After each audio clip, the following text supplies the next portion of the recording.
Good morning, everyone. This is Brett Endes, the Dog Savant, dogtrainingla.com. So I wanted to talk about apps, meaning apps like on a phone, but the way that they work in a dog's mind, our minds, the way that these are states, mental states that arise and fall just as external stimuli or thoughts kind of cultivate them.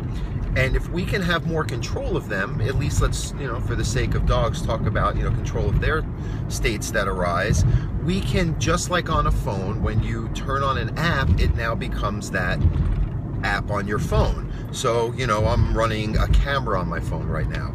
Well, before I hit, that app or that button for photos, it was a phone. So it's totally something different now, and it's running. But if I go and turn this app off, it becomes my phone again. So the analogy is that dogs, or again humans, we're all phones. I want to make a book title that, but it's really just these states that arise that through meditative practices, through more self-awareness, we can understand them and have more control. And it doesn't mean to become neutral or numb to anything.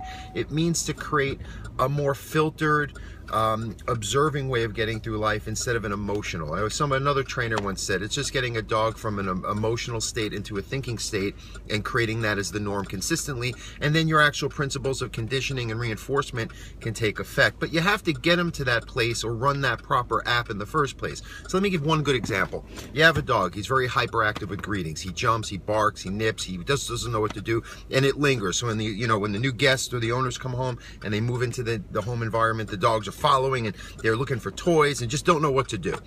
That's an app of hyperactivity, an app of overstimulation that's caused by the dog's initial potential and them learning these bad habits, again, through conditioning of that initial potential happening time after time to make it their norm, especially when they learned it as a puppy.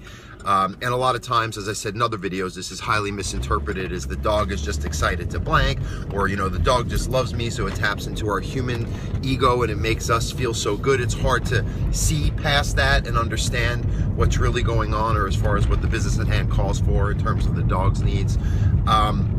So instead, you have to get them into, I always tell my clients, don't even start reacting once this app is running. You're trying to just delete it from the phone. So what that means is that if somebody's coming over, or you're on your way home and someone's there already, you want that dog, or even let's say you came home and no one was there, you still want to get right to the point to have a leash by the door, or as soon as you take them from their kennel, you want to put them into a state that's running the proper, calm, single-pointed, meditation-based app, which, for example, I have a client put a dog on sit, but not a sit where their mind is, every which way. They're really focusing in their sit.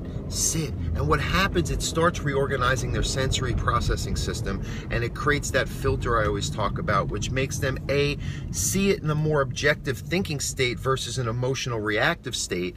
And they also start getting a calmer association. If you want to see it, any of these leadership type of ways of thinking, that the leader is the person who engages a dog in that mind, or the pack leader is the one who presses the app on the phone to get it running, that's fine. But it's, again, someone who just knows the situation better and can be one step ahead of them and be able to guide them into a state. I go to meditation classes, I sit there in front of the monk because he knows better how to guide me into a place, so I learn from him and I feel better afterwards. And that's no different than what we're trying to do for our dogs.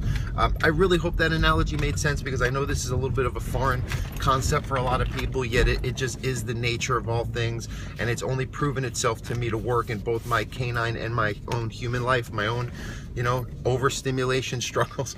So again, just hear what I'm saying. I'll try to give more demo videos to show you how to apply what I'm talking about, but this really helps. Oh, by the way, Bowie's back there if you haven't noticed. Say hi, buddy.